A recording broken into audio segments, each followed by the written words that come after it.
So our second panel today is for extra academic interventions. And we have 4 speakers on this panel, and I'll be introducing them, then letting them go with it. Okay, I'm not going to touch that. All right, our first speaker will be David Seaman. David Seaman is the Associate Librarian for Information Management at Dartmouth College Library, where his areas of responsibility include the Jones Media Center, Digital Libraries Technology Group, Preservation Services, including the Book Arts Workshop, the Digital Program, and Dartmouth College Records Management. After him will be Fred Moody. Fred Moody is a program officer for libraries and scholarly communication at the National Institute for Technology and Liberal Education. Previously, he served as editor-in-chief of Rice University Press, a digital academic publishing experiment operated at Rice University between 2007 and 2010. And his prior experience in the publishing industry spans nearly 35 years and includes editing, book production, writing, reporting, and research. After him, we'll have Nancy Marin. And Nancy is the Program Director of Sustainability and Scholarly Communications at Ithaca SNR, a not-for-profit organization. She and her team undertake research, develop guidance, and create training programs to assist those responsible for funding, leading, and otherwise supporting digital resources in higher education and the cultural sector.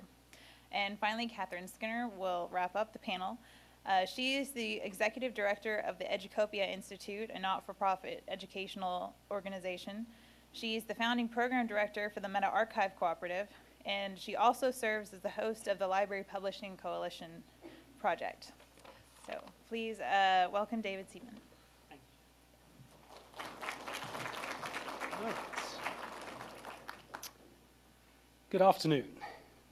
First of all, a small apology. I'm getting over a cold, so if I'm coughing and spluttering, you'll just have to bear with me. I have a glass of water here that I'll endeavor not to empty into the laptop. What I'd like to do to start this afternoon off is to look for a few minutes at a particular project that we have going on at Dartmouth. There's a range of things that we're working on around open access, but it seemed of the things we're doing, this is perhaps the one that's least familiar and I hope most useful for you to hear about in this sort of setting. It's a journal platform, not dissimilar to the Gale platform that we heard about this morning. It's focused on a range of sciences, those that cover the impact of humans on the planet. So the word Anthropocene, just to get that out of the way, is a fairly recent coinage for the geologic epoch we're in now, that which is marked by the influence of humans on the planet. The item that I'm talking about is called Elementa, Science of the Anthropocene, and it's a partnership, so nothing unusual there.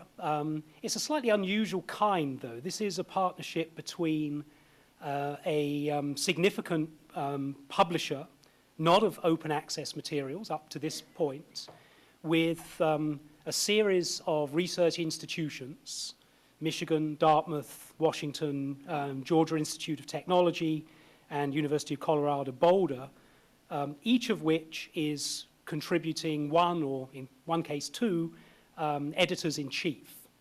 So fairly clear already to those of you in the sciences that there's nothing unusual about that model either.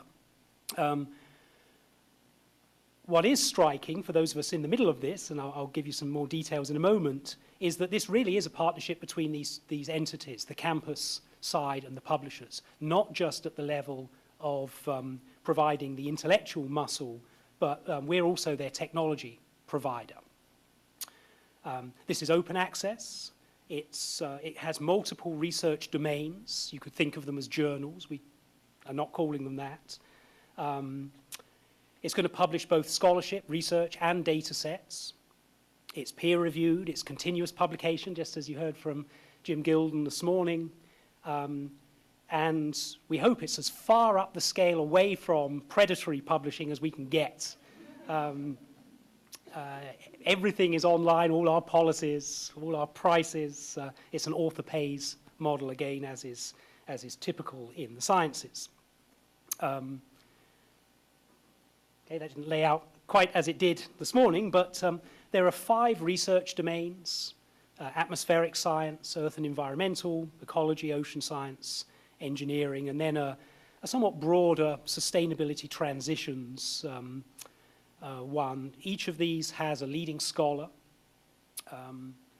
So the first order of business, once BioOne and Dartmouth decided that we wanted to work on this in a sort of a deeply integrated way together, was to get the scholars that we needed to drive these domains.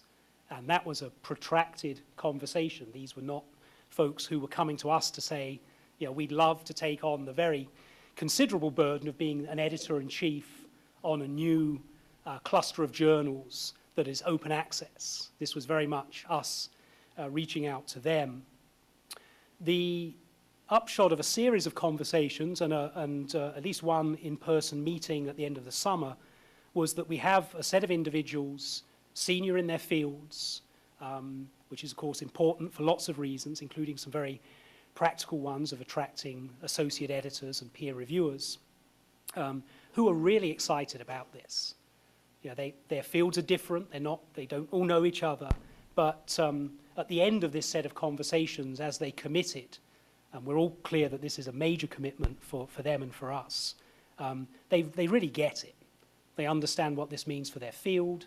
They understand what this means for an area of science that needs to be public. There's a public policy underpinning to much of this. If the policymakers can't read your scholarship isn't going to influence policy. So there's something, in addition, there's something particular about thinking about science that measures and reflects on the impacts of humans on the planet. This is an area that we can do something about. So we have our core team in place. For those of you who don't know BioOne, and you probably don't if you're not from the areas that it publishes in, they're a sizable operation. They look like, I don't think they'd mind me saying this, they look like, in lots of very positive ways, a commercial publisher. And they are often mistaken for such. And I mean that in a positive way. I mean, they work professionally. They're staffed by people from commercial publishing, science, and academic publishing. They work in a set of biological and ecological and environmental areas. But they were created more than a decade ago by a set of scholarly organizations, including the ARL working through SPARC, including the Association for Research Libraries, really to address the issue of smaller journals with scholarly societies that were struggling to make the transition to digital. And so they're an aggregator, they're a service bureau, they would have a number of tags attached to them, but they've helped a number of, it's now 170 odd, a number of entities get their journals up and online. To date, they've been a for-fee publisher, and so Elementa is really their first very significant investment and foray into a very different business model. So they approached us a year or more ago. Dartmouth, in addition to providing one of the domain editors-in-chiefs, a pair of editors-in-chief in our case, is also very much their technology partner. So they really wanted to draw the campus and the library into this endeavor beyond the intellectual capital that we have on our campuses. They really wanted us to be part of the mechanism of running this. Like many of you, we've hosted journals for many years. We have faculty who publish journals. The library is a quasi-publisher for them. These almost always are open journals. More recently, we've worked with the University Press of New England to do a monograph, and we have some more things going on there. So, yeah, campus publishing, not new to us at all. Many of you, I'm sure, are doing similar things. This was new. This is new. This is a much more business-like, business timetable, fairly high investment, moderately high risk undertaking. It's quite different to getting a grant and doing something like this. There's a full-time team of 4 people, one of whom was already at BioOne. The other 3 have been hired specifically for Elementa. 2 of them are on the Dartmouth staff, so one of the benefits to us is that it's already increased our staff in an area that's a growth area for us. One of the ways that this is different to the way I think I would have planned this if I was getting a big grant to go out and do something interesting in the publishing space is the very first hire was a marketing and communications director. That tends not to be where my mind would have gone as the first hire. Literally, she was in place before the programmer and the production editor. Why? Because this is a market that we need to be heard in, and the impacts are already being felt. Just to run very, very swiftly for those of you who like the acronyms through the shape of this, we're using the latest version of the NLMDTD that almost every science journal uses. So it's an XML suite of elements. Current one's called JATS. We have a commercial workflow system that runs the peer review, ones that many commercial publishers use. There's an offshore company that takes the output of the published articles, builds all the XML and the ebooks and everything else, and then it comes back to Dartmouth to be published through a system that we're hosting that's an open source publishing engine. And the data goes into a third-party service called Dryad. So not an uncomplicated workflow. I should have said before I leave this slide that while there are these 4 full-time people, Dartmouth is investing a fair amount of additional time into this. Liz Kirk, who's here, my colleague, is working heavily on various aspects of this, as is Barbara de Felice. I dusted off some of my XML skills and whipped out Oxygen, and I've been helping out on some of the technical back-end decisions with the keyboarding company. So it's really sucking a lot of us in. It's, I think, probably our biggest single initiative for the coming year. The positive way of saying that is that it's bringing the library into this. It's not a skunk works. It's not something that me and Liz work on in secret up here with these folks we've just hired. It's really beginning to touch many, many parts of the library, and it's forced us. It's occasioned us to put aside some things that we thought we were going to be doing, because now we're doing this and we can't do both. It has a timeline that isn't the normal academic project. So, most of the planning was done last year. It was good planning. It wasn't very lengthy. The staff were all on board by March of this year. There was a pre-launch site up, which I can probably trigger from here if I'm brave. Much earlier than that, this is the marketing director at work. No, never mind. You can visit it on your own time. It's a lovely site. We opened for submissions in May of this year. And we'll be publishing in early September. So this isn't a year's worth of working out how we do this. This is a set of commitments that we're moving very swiftly on. The publishing system isn't ready yet. It doesn't move that timetable. There's no cost extensions in this sort of endeavor. We have a very clear business plan, and the money doesn't work if we miss those targets. It's rather refreshing, actually, to work in that way. We don't get a lot of hard deadlines that you can't explain away. A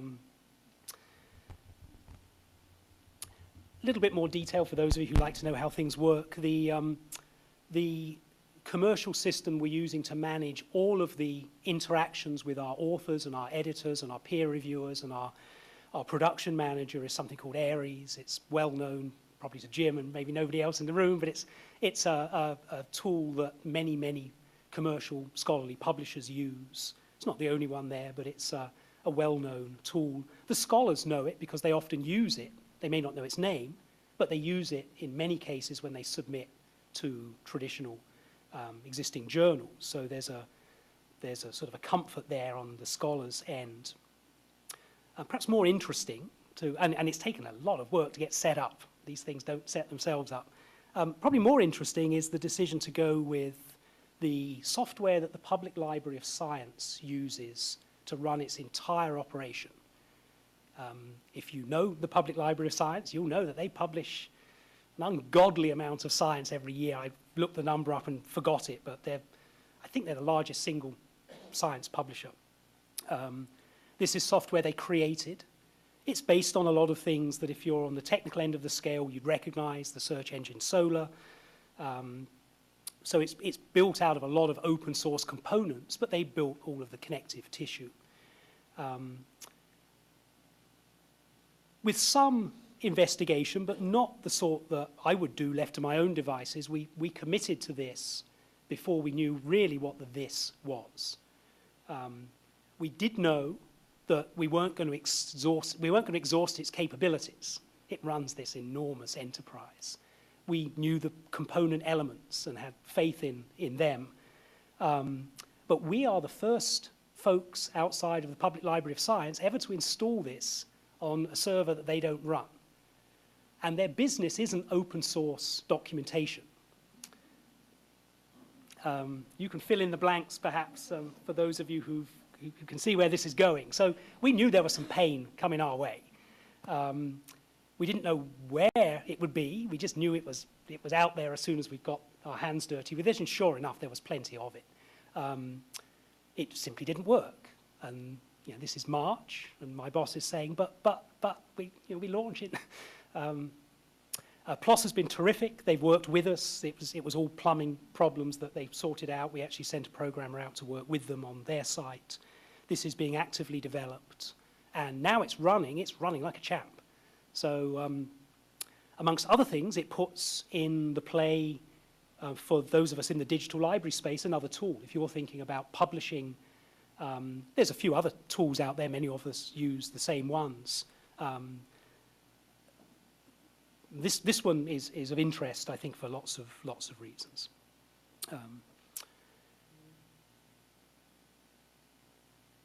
Perhaps to state the obvious, when you're marketing an open access endeavor like this, essentially 6 journals at once in a related topic area, it's different to marketing a for-fee journal.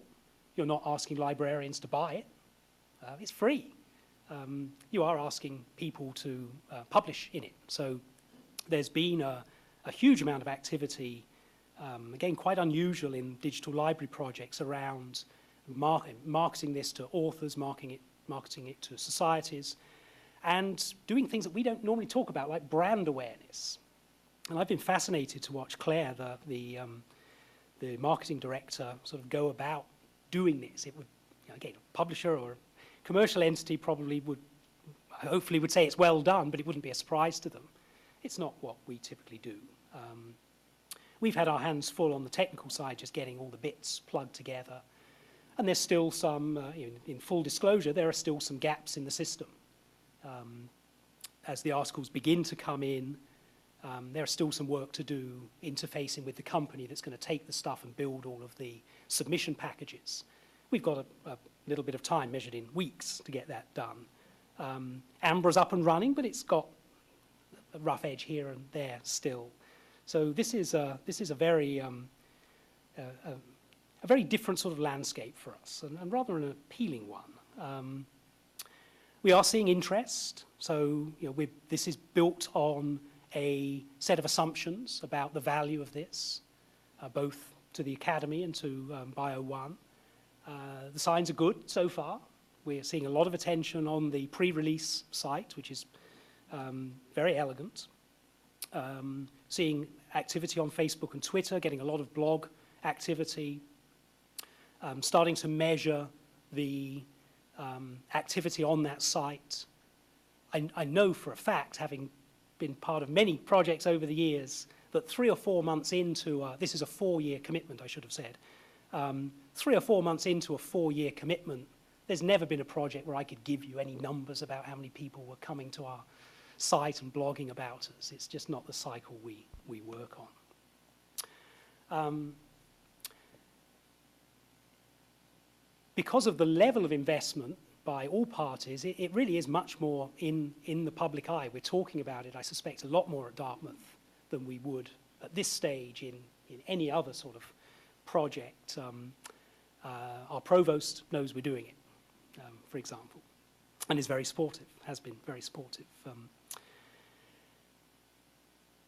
There'll be a lot more to reflect on in a year and 18 months and 2 years, and I'm happy to do that for the community, as I'm sure are my colleagues. But at the moment, I think the immediate reactions are that there really is, there's something about this much more public assumption of risk, and these really quite tight timelines. I mean, given my druthers, I've just spent this first year looking at systems and working out, do we really want to go with Ambra? And nobody else has ever got the damn thing to work, except the creators of it. We didn't have time to do any of that.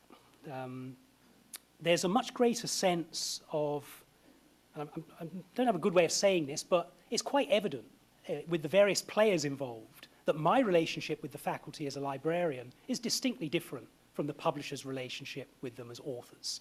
The power dynamics there are quite different. The publishers tell the authors what to do. We do not. And both of those things are in play here. We have, these are the editors-in-chief are terrific, but they're different. They come from different disciplines. They have different moments that excite and worry them. And those conversations have been really quite remarkable to watch. I don't think I could have brokered those conversations absent a publishing voice in the room. There's certainly, because this is a professional publishing operation, a much deeper willingness to spend on things that we don't spend on. Outreach from the very beginning. Design. We have a wonderful design company. I can't think of any reason why I couldn't have written such a thing into a grant, but I don't ever remember doing so. We tend to think about that at the end, or at least in the middle. And there's certainly a sense of market pressures. One of our Christmas presents this year was to wake up and discover that Elsevier's just announced a new journal. It's called Anthropocene. It's not an open access journal, I hasten to add, but there it is. So I didn't know what to think about that. I think the right answer seems to be this is a validation that the market space we're trying to fill is a real market space. We don't think this is going to mean we pack up shop and don't finish installing the software. But I wouldn't have known, frankly, how best to respond to that. It would have felt a much more negative development than I was persuaded that it was. Why is Dartmouth doing this is perhaps a reasonable question to anticipate. We do have some investment already in digital publishing. We're ambitious to do more in this area. Two of the editors-in-chief are our faculty, and we have a strong service ethic like all of you do to our faculty. So there's a number of reasons. Some of them altruistic, but also some of them selfish. We have an old publishing system. We only publish a couple of journals. It's kind of difficult to get a lot of excitement around putting a lot of development into building the things we wish we had to replace an old system that's sort of working. It's a homemade one. It's been I say sort of working. Let me say that again. It's been working extremely well for 10 or 12 years. We've had our money's worth out of it. But it's not something we'd want to invest new local programmer time in. We'd be going out and choosing something. So one of the selfish, self-interested library reasons for doing this is this gave us essentially a subsidized new system that we can use for other things. And lo and behold, even before I think we'd said anything very much public about this, on the doorstep of Liz Kirk and I showed up a faculty member who has a journal. Existing journal, taking over the editorship. Would we publish it? Would we help them get it online? And so we've already got something that's going to come out, we think, in the fall or the winter, that will be using this system not for Elementor's purposes, but for our own. We've even been musing over whether something like this is a useful component in a new institutional repository. Dartmouth's a little unusual in that we don't have an institutional repository. We're actually very unusual in our research peer groups that we don't have an institutional repository. There's a lot of activity now around an open access policy and mandate. Please ask Liz about that if you're interested. There is now some interest about a range of faculty services that includes citation management and includes an IR. One of the observations, having looked at a number of them recently, is whatever the IR is, however full of stuff it is, they tend to look fairly plain on the front end. These are not designed tour de forces. They don't look like scholarly journals, most of them. They're a catalogue record with a link to a PDF. And we're beginning to wonder, I'm beginning to wonder, would something like this very professional publishing system work as a front end to a repository? One of the benefits of not having an IR, I should say, is that we don't have a failed IR. We don't have to get over the legacy of this thing that the faculty remembered us puffing 5 years ago that never quite got off the ground. And many of them are succeeding well now, but they've not, as somebody already mentioned, they've not had a smooth transition to success. So sometimes being late is not a burden. It's also, in a broader sense, I think it's giving us more engagement in a number of aspects of the scholarly communication chain and the professional publishing chain than we normally have. It's really focusing our attention because it is our single biggest project of the moment. And that focus, that set of discussions, does tend to spill over into other things. We have a good and growing relationship with the University Press of New England. That probably would have existed anyway, but having this big push towards being a component in, not just a provider of intellectual capital for a new publishing, a new somewhat risky publishing endeavor, does focus the attention. And if you buy the observation that every now and then a riskier, faster, significant, visible project like this is good for us, it's also more fun. That's a judgment call depending on your temperaments, but we don't tend to be stunningly good at risk.